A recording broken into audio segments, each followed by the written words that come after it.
Alhamdulillahi rabbil alamin arrahmanir rahim maliki yaumiddin iyyaka na'budu wa iyyaka nasta'in shiratal mustaqim shiratal ladzina an'amta 'alaihim ghairil maghdubi 'alaihim waladdallin amin.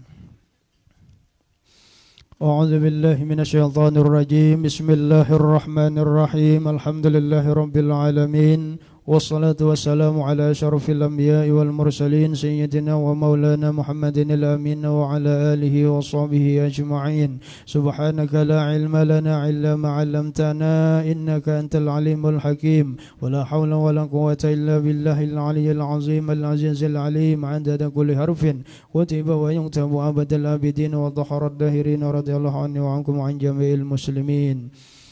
وقال المصنف رحمه الله تعالى ونفعنا بعلومه في الدارين آمين.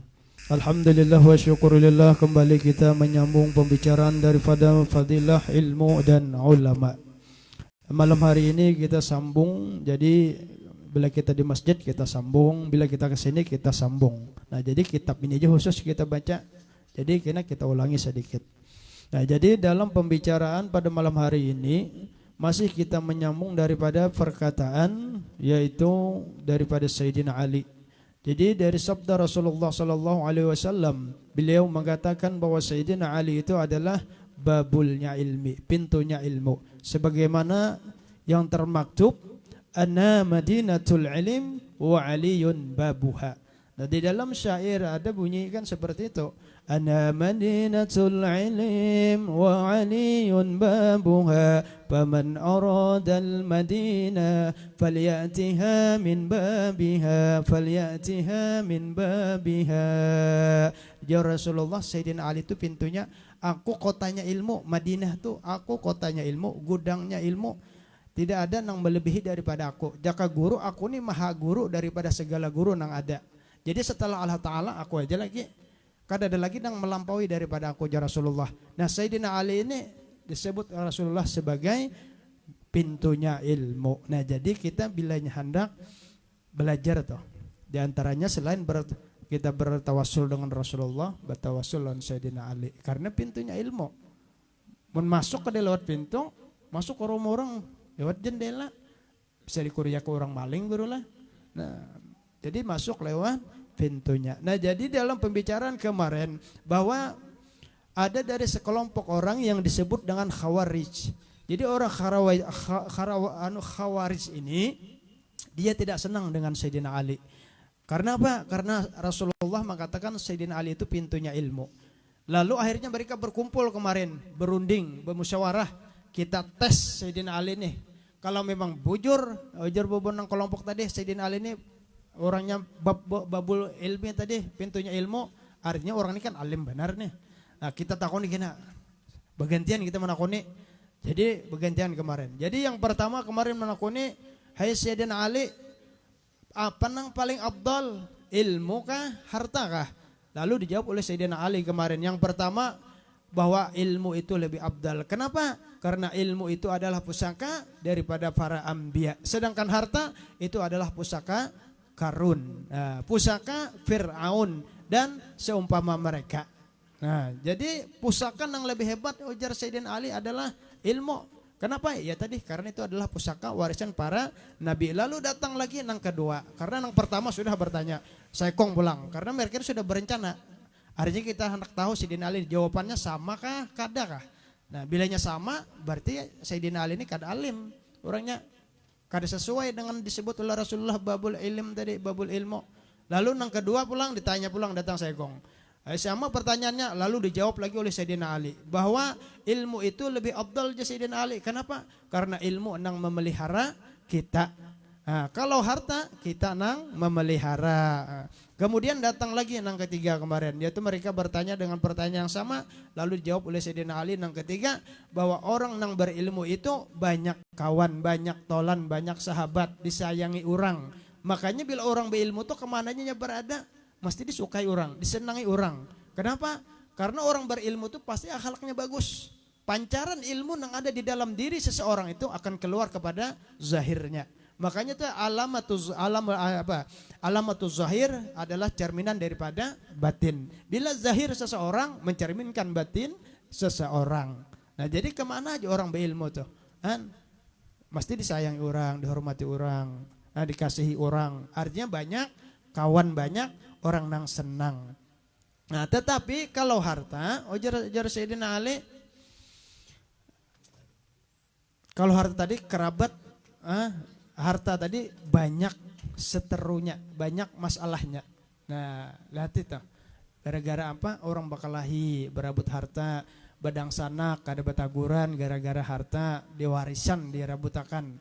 Banyak warisan ditinggalkan, tapi nangaran anak ini nang ditinggalkan kada ada pengetahuan. Akhirnya apa? Ribut barabut warisan. Bahkan nang lebih parah lagi gara-gara harta nang ditinggalkan bakal lahi papadaan. Dan itu bedanya. Hanya Sayyidina Ali. Kemudian seterusnya lagi datang pulang bertanya dua Sayyidina Ali. Dijawab oleh Sayyidina Ali, pulang yang keempat datang bertanya. Jawab Sayyidina Ali, ilmu itu bila dinafkahkan maka akan semakin bertambah. Nah, jadi abdal ilmu daripada harta. Kenapa? Ilmu bila kita nafkahkan, kita sampaikan, kita berikan, kita beritahukan kepada orang, tidak akan pernah berkurang ilmu itu. Dia akan selalu bertambah, bertambah dan bertambah. Jadi kada rugi. Ilmu itu disampaikan. Kalau pun merasa rugi kada ilmu itu disampaikan. Apalagi ilmu agama. Ini akan menjadi amal jariyah, ilmu itu disampaikan. Bila orang menggawi seumpamanya kita sampaikan, dapat juga kita bahagiannya tanpa mengurangi orang yang menggawi itu. Nah, luar biasa kita bisa Tuhan nang maha adil. Nah, lalu pulang harta itu Bang kayak apa? Kalau harta itu kita nafkahkan, maka semakin banyak dinafkahkan, maka semakin berkurang menurut pandangan kita. Tapi mun di sisi Allah, bila harta itu dinafkahkan, falyajdad, bertambah, bertambah dan bertambah. Nah, itu bedanya. Kemudian datang lagi nang kelima bertanya. Dijawab oleh Sayyidina Ali bahwa orang yang berilmu itu diseru dengan nama besar dan mulia. Sedangkan orang yang mempunyai banyak harta itu diseru dengan nama bakhil dan cela. Nah, jadi ini perbedaannya. Lihat orang to bilanya berilmu atau orang alim kemana aja ada sidin dimuliakan orang, dibesarkan orang. Padahal sidin sugih kada bisi pangkat kada. Tapi orang kesana kemari memuliakan sidin. Sidin kada pernah minta dimuliakan. Sidin kada pernah minta dibesarkan. Tetapi karena apa? Allah sudah nang menjanjikan, menjamin barang siapa yang menuntut ilmu, barang siapa beriman kepadaku, yarfa'illahu alladzina amanu minkum walladzina utul ilma darajat. Jadi diangkat Allah Ta'ala derajatnya. Allah nang mangkat. Walaupun orang lain hendak merendahkan inya karena kawa. Karena Allah nang mangkat. Siapa aja hendak merendahkan. Kalau Allah sudah nang mangkat, siapapun tidak ada yang bisa merendahkan orang tersebut. Dan kemana aja orang yang sudah dikasih Allah Ta'ala ini, inya bersembunyi, mesti dikejar orang. Karena apa? Karena di hatinya selalu zikrullah, ingat kepada Allah. Sering menyebut kepada Allah orang yang alim-alim itu. Jadi kemana aja bersembunyi, Allah yang memberitahu kepada orang-orang soleh bahwa Pulan bin Pulan di ujung sana begana. Datang orang tu mailangi, datang orang tu mendatangi. Kenapa? Allah yang memberitahu. Allah yang memberitahu, kemana aja bersembunyi, pasti ada nang mailangi. Sampai ke padang hutan kayaknya bersembunyi, ada tuh kira nang mendatangi. Dan mendatangi ini orang-orang soleh. Karena apa? Karena memang ada kontak. Iya. Allah yang memberitahu. Kemudian datang lagi. Nah, kemudian datang lagi yang keenam bertanya kepada Sayyidina Ali. Ya Sayyidina Ali, yang mana lebih afdal, ilmu ke harta kah? Mohon ditanya pulang, dijawab oleh Sayyidina Ali bahwa yang paling afdal adalah ilmu itu tidak dipelihara, sedangkan harta itu bisa dicuri, kemudian kita yang memelihara. Sedangkan ilmu kada kawa dicuri. Nah, jadi kalau ilmu itu inya nang memelihara kita, inya nang menjaga kita. Tapi bila harta, semakin banyak berisi harta, semakin banyak berisi simpanan, semakin hati kada tenang untuk menjaganya, memeliharanya. Iya tuh orang nang sugih itu besi pagar tinggi, sudah pagar tinggi bekawat pulang di atas, sudah bekawat di atas pasang pulang setruman aki, setruman listrik, sudah berpasang setruman, pasang pulang kamera CC, sudah kamera CC sudah dipasang, pasang pulang satpam di muka rumah, saking anunya guru itu, supaya harta nih jangan hilang di cuntan orang. Anak guring tuh banyak lo dipikirkan, sudah kada. keamanan sudah siap, security sudah, wah hanyar kau guring. Itu harta ta. Nah, tapi orang nang baisi ilmu, semakin banyak ilmu, di mana kayaknya nak guring, di mana kayaknya berdiam. Karena dia siapa nak kau ambil ilmunya apa? Dan mencuri rahwa, dan mencuri ilmunya. Nah, itu bedanya. Nah, semakin banyak ilmu orang nang itu di dalam dirinya, maka akan semakin tenang hidupnya. Nah, itu nang ke-6 tuh. Kemudian datang lagi nang ke-7. Kemarin kan kita bicarakan sampai ke-6. Nah, kemudian lanjutannya datang lagi nang ke-7. Bertanya pulang nang yang ke-7 ini, lalu dijawab oleh Sayyidina Ali nang paling abdal tuh ilmu. Sama pertanyaan. Jawabannya, orang yang berilmu mendapat syafaat di hari kiamat, sedangkan orang yang memiliki harta akan dihisap pada hari kiamat. Nah, jadi jauh perbedaannya. Orang yang berilmu dapat syafaat daripada baginda Rasulullah sallallahu alaihi wasallam. Maka ini nang paling nang menentukan deh. Nang menentukan. Jadi ukuran kesuksesan seseorang bukan diukur dari suksesnya jabatan, bukan diukur dari banyaknya biasa harta, tetapi akhir hayatnya husnul khatimah. Kakadakah? Bilanya husnul khatimah, inilah nang sebenar-benarnya orang yang hidup di dalam dunia nang beruntung dan selamat. Dan orang-orang nang bujur-bujur sukses itu apabila akhir hayatnya husnul khatimah. Bukan nang orang bebanyakan harta tuh kada, atau orang bertinggian pangkat disebut dengan sukses nang sebenarnya tuh kada. Bilanya akhir hayatnya husnul khatimah, masuk surga, itu nang dicari kan, nang selamat. Nah, tapi bila orang banyak harta, semakin banyak hartanya maka makin lawas dihisap. Arti dihisap itu dihitung, hitung dulu amalnya, hitung dulu hartanya. Seberapa banyak harta yang dimilikinya. Kemudian dari mana ia mendapat dan kemana ia menggunakannya. Kemudian yang ke-8 dijawab oleh Sayyidina Ali pulang, datang pulang orang ke-8 bertanya. Lalu ujar Sayyidina yang paling abdul itu sama tadi, ilmu juga. Kenapa? Karena ilmu tiada binasa dengan lamanya masa, sedangkan harta akan binasa dengan lamanya masa. Artinya ilmu ini berapa puluh tahun pian hidup di dunia, nangaran ilmu itu pernah akan rusak. Ilmu itu tidak akan pernah yang namanya lapuk. Tetapi harta yang kita miliki, berapa buah pian bisi mobil, berapa tahun pian menyimpan. Kalawasan batagar, biar mobil larang kayak apa aja harganya MM-an kah? Apalagi bayar masih nang tus-tusan aja. 10 tahun, 20 tahun batagar mobilnya.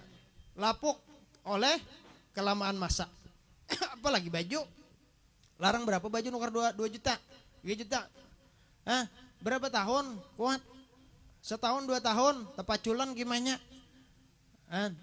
Itu artinya apa? Tidak ada nang abadi di dunia, bahwa semuanya bisa lapuk dan rusak. Tetapi ilmu tidak akan pernah bisa berubah dan tidak akan pernah bisa lapuk, tidak akan pernah bisa rusak ilmu itu. Nah, lalu ujar Sayyidina datang pulang nang ke-9 bertanya. Dijawab oleh Sayyidina Ali sama, bahwa ilmu itu adalah lebih abdal karena ilmu itu menerangkan hati, sedangkan harta itu mengeraskan hati. Nah, jadi dengan sebab ilmu maka ini bisa melembutkan hati. Makanya kita lihat guru-guru kita, ustadz-ustadz kita, mu'alim-mu'alim kita, yang mereka memang duduk di ilmu dan mengamalkan ilmunya, maka setiap perkataan yang keluar dalam dirinya semuanya kata-kata mutiara, kata-kata nasihat, kata-kata yang indah dan lembut didengar.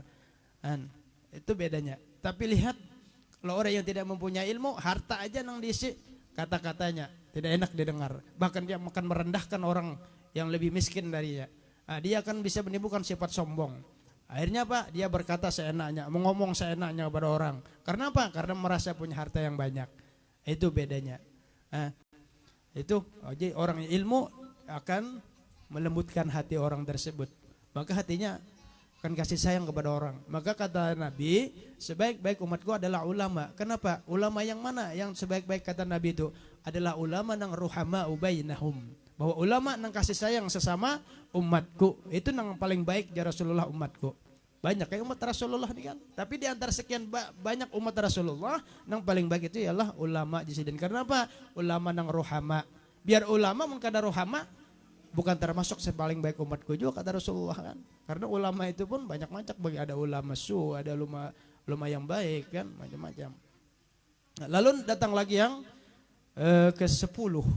Bertanya lagi kan, ada 10 orang yang bertanya, mereka berkumpul Akhirnya yang ke-10 itu datang lagi bertanya sama, dijawab oleh Sayyidina Ali bahwa ilmu itu yang lebih afdal. Karena kata Sayyidina Ali, ilmu itu mendakwakan kehambaan, sedangkan harta mendakwakan ketuhanan dengan sebab hartanya. Lihat contoh Fir'aun.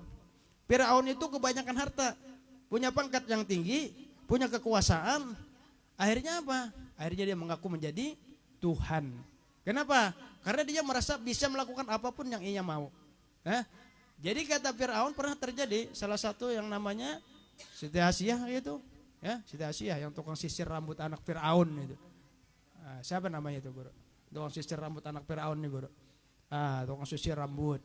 Akhirnya itu kan anaknya akhirnya dia apa itu dimasuk ke dalam kawah. Kan? Oh Masitah kah? Masitah ya?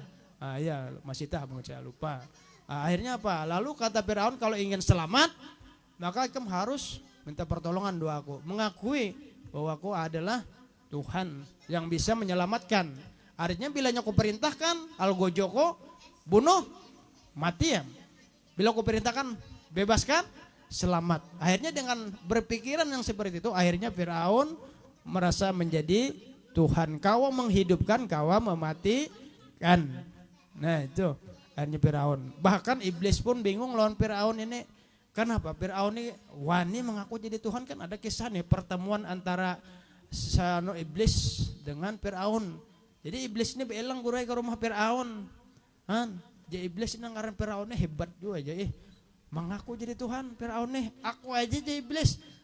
Saktinya kira-kira mana saktinya kalau Fir'aun aja. Kedua dia aku mengaku jadi Tuhan, jadi iblis.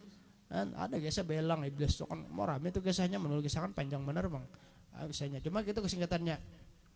Belang aja iblis ke rumah atau mengatok. Artinya betakun apa hebatnya kemana Fir'aun jadi Tuhan mengaku jadi Tuhan, sedangkan aku aja kedua ini mengaku jadi Tuhan ujar iblis. Saktinya sakti aku pada kiam. Kisahnya. Nah jadi itu tadi. Lalu jawab Sayyidina Ali beberapa orang yang bertanya tadi dengan semua pertanyaan itu dijawab Sayyidina Ali dengan jawaban yang berbeda-beda. Nah saat itu mereka takjub dengan Sayyidina Ali. Luar biasa sejarah bubuhan nang Khawarij deh. Artinya semua jawaban kada ada yang sama. Mereka akhirnya berkumpul kan, apa jawaban Sayyidina Ali begini-begini, yang Syekhung datang pulang begini-begini jawabannya. Tidak ada yang sama. Bahkan kata Ali, seberapa banyak pun yang datang kepadaku bertanya menanyakan tentang mana lebih afdal ilmu atau harta, semua akan aku berikan jawaban yang berbeda aja Sayyidina Ali. Tidak akan ada sama selama hidupku ada orang bertanya, maka jawabannya tidak akan pernah sama aja Sayyidina Ali. Nah, jadi luar biasa Sayyidina Ali ini. Makanya dalam syair tuh ada dipuji-puji orang kan. Ya Ali ya bana Abi Talib minkum masdarul mawahib ya tura al-urani hajib indakum abdalul gilmana abdalul gilmana. Masya Allah Sayyidina Ali. Bahkan Sayyidina Ali ini terkenal kehusuannya di dalam sembahyang. Saat Sayyidina Ali perang terkena panah, Sayyidina Ali menembus dada Sayyidina panah itu. Saat ingin dicabut oleh sahabat yang lain kesakitan Sayyidina lalu ditegur. Kalau engkau hendak mencabut panah yang ada di dalam diriku ini, kena menghadang aku sholat di Sayyidina Ali. Bila aku sholat silahkan kamu cabut panah ini kena. Sembahyang Sayyidina Ali sampai waktunya. Maka pada saat beliau sholat baru dicabut oleh sahabat panah yang menembus di dada Sayyidina. Saat dicabut, saking khusyuknya Sayyidina sembahyang, kada merasa sama sekali bahwa panah ini dicabut. Itu Sayyidina Ali luar biasa. Saking khusyuknya di dalam sholatnya, bahkan kada merasa anak panah yang dicabut di dalam dirinya. Amun kita hanya samut mengikut, kan jauh gara-gara gara-gara samutnya mengikut naik ke selawar samutnya pulang. Jadi jawabannya kita inilah, cuma kita ini begamatan, yang ngarannya kan kita jauh banget derajat kita lawan orang-orang apalagi para sahabat, lawan guru kita aja jauh benar, lawan guru-guru kita ini. Cuma kita harap nih kan syafaat beliau, syafaat mereka, kemudian mahabbah dengan mereka, mudahan berkumpul dengan mereka. Nah itu luar biasa. Jadi berapa banyak aja Sayyidina Ali yang bertanya, dan aku selama hidupku akan aku jawab dengan jawaban yang berbeda. Luar biasa Sayyidina Ali ini. Nah, kemudian selanjutnya